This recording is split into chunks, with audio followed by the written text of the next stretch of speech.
We continue with our Unlearn Love series, and the subtopic today is what men must unlearn: the power, domination, leadership without control. We have spent a lot of time unlearning the lies told to women, but now we talk about the other side of the equation, the men. Because the truth is, no matter how powerful, soft, strategic, and wise a woman becomes, none of this will bear fruits if the man standing next to her is still operating from a broken script about manhood, leadership, and love. And this is where we must be brutally honest. A man's greatest battle is with ego, his conditioning, his unhealthy boyhood. Men must unlearn. Authority is not equal to control. Most men were taught that leadership is control, that being the head, being obeyed, that manhood is measured by how many people submit to your will. But that's not what God calls leadership. In Ephesians chapter 5, verse 25, it talks about the men. And it doesn't say that husbands dominate your wife. It says that husbands love your wives as Christ loved the church and gave himself up for her. The model for male leadership is sacrifice, not supremacy. Real authority is not loud. It isn't bully. It doesn't coerce. Real authority is earned through service, through consistency, through vision, and self-mastery. Christ did not demand submission. He inspired it. People followed him not because they feared him, but because they trusted him. And trust is not built by domination. It's built by character. If your leadership depends on fear, then you're not a leader. You are a tyrant in a suit. Another thing that we must unlearn is that masculinity is not equal to absence of emotions. You know, in our society, we are told that men don't cry. And that is what most men have grown up with. They have been told that men don't cry. It is interpreted that crying is weakness and that vulnerability is shameful. And so we have raised men that are emotionally illiterate and unable to articulate what they feel and unable to apologize and unable to connect. And you find that some men, when they wrong you, they will go and buy a gift. They don't say sorry because it is so hard for them to utter the word sorry. You cannot love what you cannot empathize with. You cannot protect what you cannot understand. You cannot build with someone if you are emotionally absent. You see, in the Bible, the shortest verse, we say that Jesus wept. And even David wept. And when Joseph was forgiving his brothers, he was in tears. Paul wrote entire letters about his anguish and affection. And if tears were weakness, the Bible would not have called David a warrior and a king, a man after God's own heart. Men must unlearn the lie that stoicism is strength. You know, because real strength is mastery. It's not suppression. It's not, real strength is not when you suppress your feelings. It's the ability to feel deeply and still stand firm. It doesn't mean that you have to keep crying, but it means that you are really feeling for that other person. You understand them. You are feeling with them, you know. And even for you, there are times when things are hard and you have a breaking point. They also have times when they are so low. And if men are not supposed to show their weaknesses, you find we are losing many men to depression. because we have not taught them to express themselves. A provider is not equal to possessor. You find that many men confuse providing for a woman with owning her. They believe that money entitles them to control, that paying the bills gives them permission to disrespect, that being the man of the house means that their voice is the only one that matters. But provision without partnership is not leadership. It is transactional. A transactional love always collapses when circumstances change. You find that some women who have been mistreated by their husbands just because they are providing, they get jobs or a business somewhere and they are able to provide their needs, they walk away, or the marriage breaks. And that is why you find some men cannot allow their wives to work, or even are scared of their wives rising through the ranks, because they don't want them to have more money than them, because they feel that the only way for them to maintain control is by being on top financially. And some men define themselves by providing financially, and the thought of having a woman that has more money than them, for them it's not acceptable. God did not give you a wife to own. He gave you a co-heir in purpose. In 1 Peter chapter 3 and verse 7, it says that she's a heir with you of the grace of life. That means she's not beneath you, behind you, or dependent on you for identity. She's beside you. If your provision silences her, it's not love. It is leverage. And leverage is not a place in covenant. Another lie that men must unlearn is that power is not equal to privilege. Most men want power, but few understand its weight. Power is not a prize. It's a responsibility. It means you are the first to forgive, and even when you are right. It means you protect even when it costs you comfort. It means you lead with humility even when you have the final say. And perhaps most importantly, power means accountability. Adam's silence in Eden was not neutral. It was negligence. God did not call Eve after the fall. He called Adam. He asked him, "Where are you?" You know, many people put it like Eve caused Adam to sin. But Adam is the leader. When an organization falls, we do not go after the subordinates. We go for the leadership. When the Lord came after the fall, he called Adam.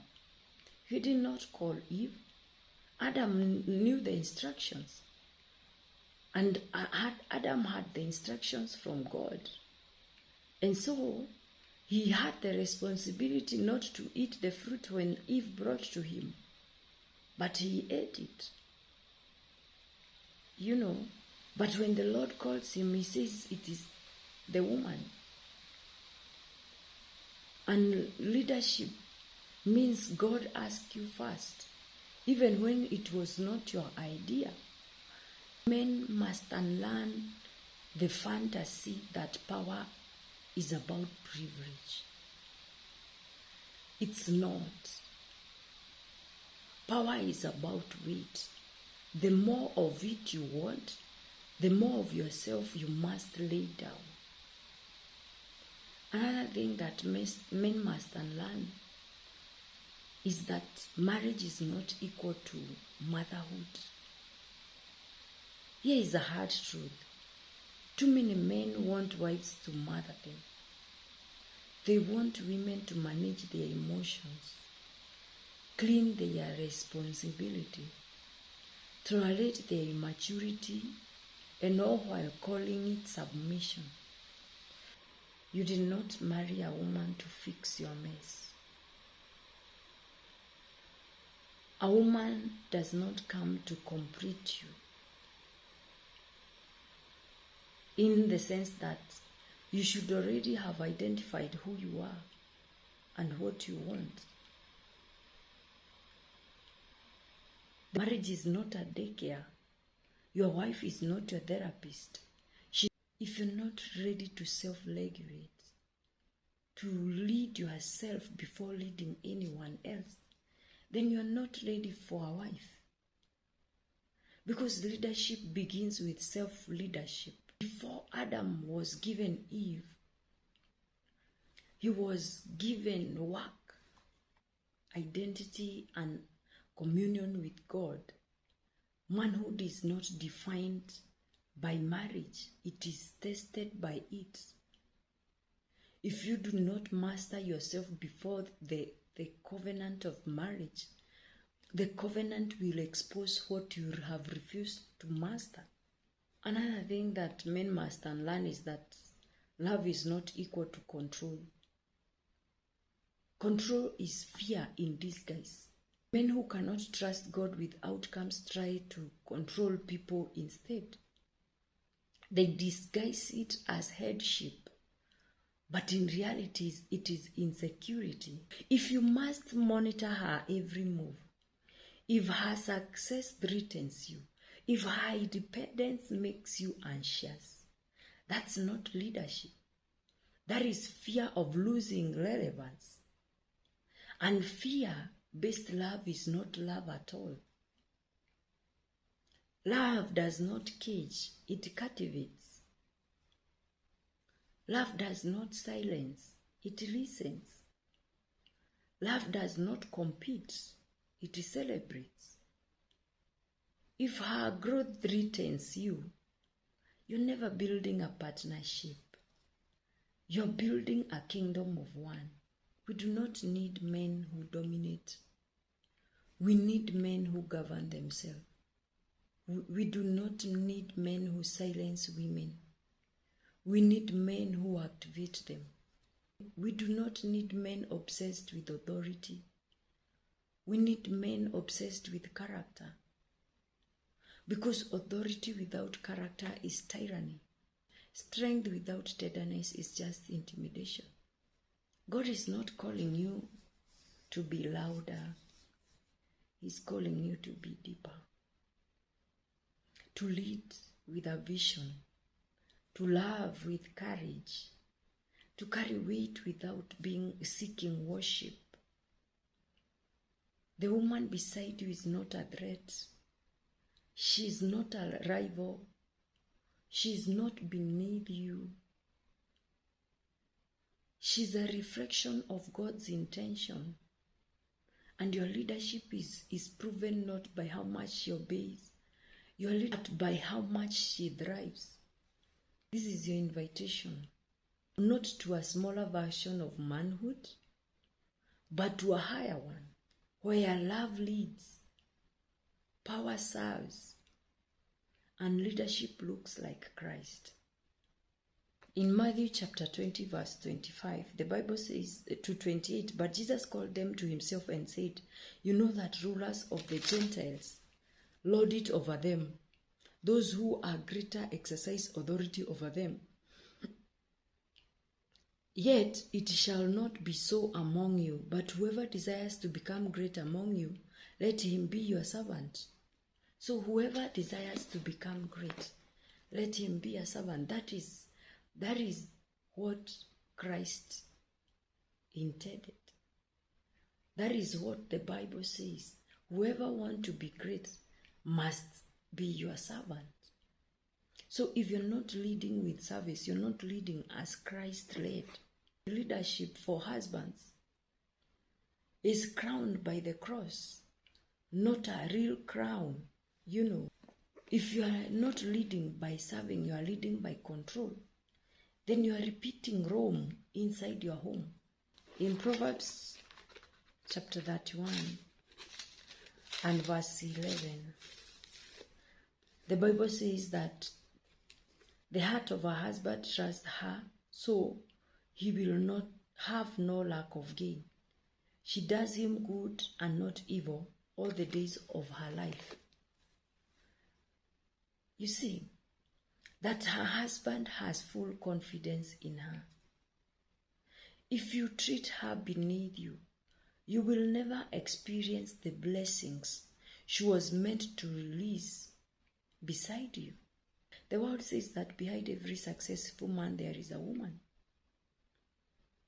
There has to be something that the world had observed. It's not just a woman. It's a woman who pushes her man forward and helps him succeed. So if this woman lives in fear, if this woman cannot express herself, that means that woman cannot help her man achieve his full capacity. Because the grace that is on her will not be released for the man to thrive. The Bible says that where there is unity, God commands a blessing. And it also says that two cannot walk together unless they agree. So a family where people do not sit down, talk and agree, they are not walking together. And they are not in unity. Where will God command this blessing? While you are building a kingdom for yourself alone. In 2 Corinthians chapter 12 and verse 9, the Bible tells us that my grace is sufficient for you, and my power is made perfect in weakness. Biblical manhood is not about dominance. It's about dependence. Is a man most surrendered? A man destroys his home with pride that makes him unreachable, that makes him unteachable, and makes him unchangeable. So I believe what men were taught is not biblical, it's cultural. And culture cannot heal what Christ can redefine. Pick up towel. Jesus demonstrated leadership by washing the feet of his disciples, because real men don't rule from above, they rule from beneath. Finally, men, the truth is, what most men were taught about real men was a lie. What most men were taught about that leadership was control, but Jesus called it sacrifice. They told you strength is silence, but the strongest man in history, Jesus, wept. They told you that provision is enough, but paycheck does not raise a family. There are so many wealthy men who are losing their children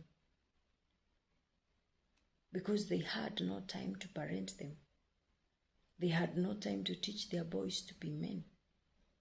I believe it is time to unlearn the pride, the ego, the thrones, and pick up the towel. Thank you so much for listening. Thank you so much for watching. Thank you so much for your time.